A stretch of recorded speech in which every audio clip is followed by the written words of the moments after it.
আজকের গল্প শান্তা। লেখা ও পাঠ অমিতাভ রায়। পরিবেশনা রবিবারে ও অবসরে গল্প পাঠ।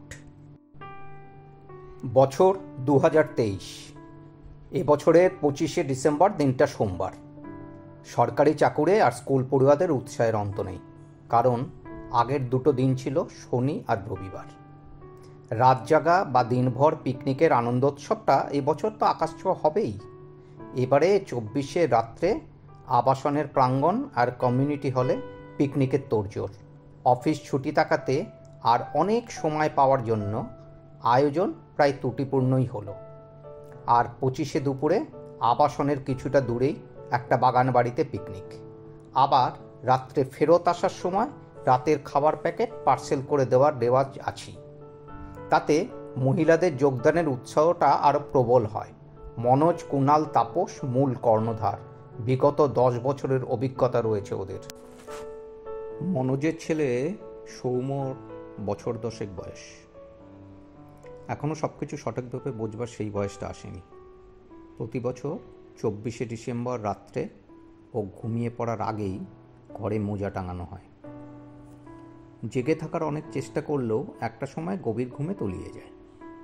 মোজার ভিতরে বেশ কিছু টাকা, লজেন্স আর ঘরের একটি কোণায় একটা বছর ধরে চাহিদার না পাওয়া কোনো দামি খেলনাও রাখা হয়। ছোটবেলা থেকেই শান্তা ওকে এসবই দিয়ে আসছে। ওর বুদ্ধিতে দুটো রাস্তা খুঁজে পেয়েছে। একটা, মনে কিছু চাহিদা থাকলেই শান্তার কাছে প্রার্থনা করে রাখে।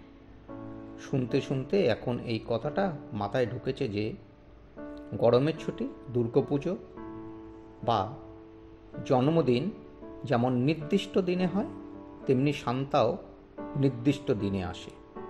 আরেকটা রাস্তা, শান্তা মোজার মধ্যে যে টাকাটা দিয়ে যায় সেটা নির্দ্বিধায় ওর মার হাতে তুলে দেয় এবং ওর ধারণায় ওই টাকাতেই সারাটা বছর ওর চাহিদার এবং প্রয়োজনের জিনিসপত্র চলে আসে।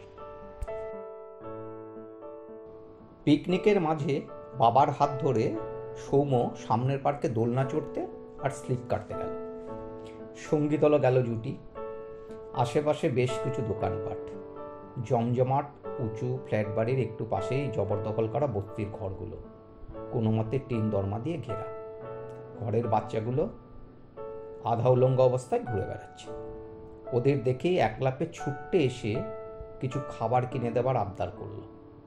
মনোজ বেশ কিছু লজেন্স, কেকের প্যাকেট আর কিছু খেলনা কিনে এনে সৌম্য আর তার বন্ধুদের দিল ওই বাচ্চাগুলোর হাতে তুলে দেওয়ার জন্য। দুপক্ষেরই উৎসাহ আর খুশির মুখগুলো মনোজকে ওর খরচে সহস্রগুণ ভালো লাগা ফিরিয়ে দিল। সৌম্যর এই অভ্যেস থাকলেও অন্য বাচ্চাদের এই ভালো লাগায় নেশাগ্রস্ত করতে চায়। ফেরার সময় সৌম্য সরল প্রশ্ন, আমার কিছু পুরনো জামা প্যান্ট ওদের দিয়ে দিলে হয় না? মনোজ বলল, অন্য সময় তো আমরাও দিই, তুমিও তো সঙ্গে থাকো, কিন্তু আজকের দিনে কাউকে পুরনো কিছু দেওয়াটা ঠিক হবে না। সৌম্য সাথে সাথে বলে উঠল, তাহলে একটা রবিবার সবাই মিলে আসবো? মনোজ নির্দ্বিধায় বলল, নিশ্চয়ই। সবাই উৎসাহে আকাশের দিকে হাত ছুড়ে দিল। সৌম্যর আরেকটা সরল প্রশ্ন মনোজের কাছে, আচ্ছা বাবা, সান্তা ক্লজ ওদের ঘরের মোজার মধ্যে সব কিছু দিয়ে যায় না কেন? মনোজের তাৎক্ষণিক জবাব, ওদের পরার জামা কাপড়ই নেই, মোজা আর কোথায় পাবে? কথাটা সবার মনে ধরল। ওরা সবাই একটু দুঃখীও হলো।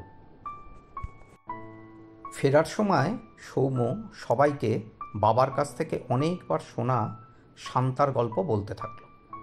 শান্তার বাড়ি উত্তর মেরুতে, চির তুষারাবৃত দেশে। সান্তা ক্লজ আর তার স্ত্রী মিসেস ক্লজ অসংখ্য জাদু ক্ষমতা সম্পন্ন এলফ এবং 8-9টি উড়ন্ত বল্গা হরিণের সঙ্গে বাস করেন। তিনি তার এলফদের সাহায্যে খেলনা তৈরিতে সারা বছর কাটান। সেখানে তিনি শিশুদের কাছ থেকেও ক্রিসমাসের উপহার চেয়ে আবদারে ভরা চিঠি পান। ক্রিসমাসের আগে তিনি খেলনা দিয়ে তার স্লেজ ভর্তি করেন এবং সারা বিশ্বে উড়ে বেড়ান। সান্তাক্লজ সারা বিশ্বের শিশুদের দুটি তালিকা তৈরি করেন তাদের আচরণ অনুযায়ী, দুষ্টু ও লক্ষ্মী।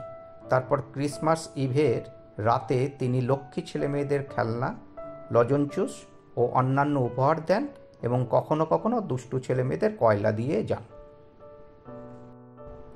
তার কারখানায় কর্মরত এলফ ও তার স্লেজ গাড়ির বাহক বলগাহরিগুলির সাহায্যে তিনি এই কাজ শেষ করেন। সৌম্য বাবার দিকে তাকিয়ে মতামতের অপেক্ষা করার সঙ্গে সঙ্গে মনোজ সহমত জানাতে মাথা নাড়ে। সৌম্য তাও মনোজের দিকে এক দৃষ্টে তাকিয়ে ভাবে, একটু আগে বাবা যখন বাচ্চাদের জন্য উপহার কিনছিল, বাবাকে যেন সান্তাক্লজ মনে হচ্ছিল। সামনের বছর আমি আরো বড় হয়ে যাব, রাতে ঘুমের ভান করে শুয়ে থাকব, শান্তা আসলেই জড়িয়ে ধরব ওকে। সবাই আবার পিকনিকের মাঠে হাজির। মহিলারা গল্পে মত্ত ছিল, কিন্তু বাচ্চারা ফিরে আসার পর হঠাৎই সাময়িক ছেদ পড়ল। ওরা ওদের আনন্দের অভিজ্ঞতার কথা মায়েদের বলে যেন শেষ করতে পারছিল না। বন্ধুদের জিজ্ঞাসায় মনোজ চিরাচরিত মেজাজে একটু দায়সারা উত্তর দিল, এই বাচ্চাদের নিয়ে একটু ঘুরে এলাম। কিছুক্ষণ বাদে বাচ্চারা যখন তাদের বাবাদের কাছে অভিজ্ঞতার বর্ণনা করতে লাগলো, সবাই ওদের এতক্ষণের অনুপস্থিতির কারণ বুঝতে পারল, যদিও ওদের কাছে মনোজের এই আচরণ ভীষণ চেনা। সন্ধে নামল। সামান্য আলোতে তখনও বাচ্চাদের ক্রিকেট ব্যাডমিন্টন খেলা চলছে। আবাসনের প্রতিদিনের আড্ডার থেকেও নতুন জায়গায় সবার এই জমায়েত যেন আরও প্রাণবন্ত। ছেলেরা ক্যাটারারের মালিককে বাদবাকি টাকা বুঝিয়ে দিচ্ছিল আর অন্যান্য জিনিসপত্রও গুছিয়ে নিচ্ছিল। আর সঙ্গে সঙ্গে মহিলাদের হাতে বাড়ির সবার খাবার পার্সেল দিয়ে দিচ্ছিল। এবছর fried rice, chilli chicken, fish fry. Manoj জানে অন্য বাচ্চাদের মতোই এগুলো সৌম্যর প্রিয় খাবার। সবশেষে বাগানবাড়ির ম্যানেজারের কাছ থেকে বিদায় নেওয়া। সবাই এটুকু রাস্তা হেঁটেই ফিরতে চায়, কারণ আলো ঝলমলে রাস্তা আর বিভিন্ন জায়গায় পিকনিক দলের হইহুল্লোড়ের স্বাদও চেটেপুটে নিতে চায়। বাগানবাড়ির কাছাকাছি কিছুটা রাস্তা নির্জন। রাস্তার পাশে কিছু বাচ্চা একলা, আবার কেউ কেউ বাবা মায়ের হাত ধরে দাঁড়িয়ে হাত পেতেছে দু চারটে পয়সার আশায়। সৌম্য হঠাৎ বলে উঠল, মা, আজকে তো পেট খুব ভরে আছে, আর রাতে কিছু খেতে পারবো বলে মনে হয় না। খুব খেতে পেলে একটা দিন না হয় দুধ মুড়ি খেয়ে নেব, খাবারগুলো দিয়েই দাও। সৌম্যর মা মনোজের সহাস্য মুখ দেখে ছেলের হাতে 3টে প্যাকেটই দিয়ে দিল। চোখের নিমেষে সৌম্য ওগুলো বিলিয়ে দিল। মনোজকে কাছ থেকে আর একটা শান্তার জন্ম হতে দেখল। সৌম্যর দেখা দেখি বাকি খালি হাতগুলো ভরিয়ে দেওয়ার জন্য আরও শান্তা জুটে গেল।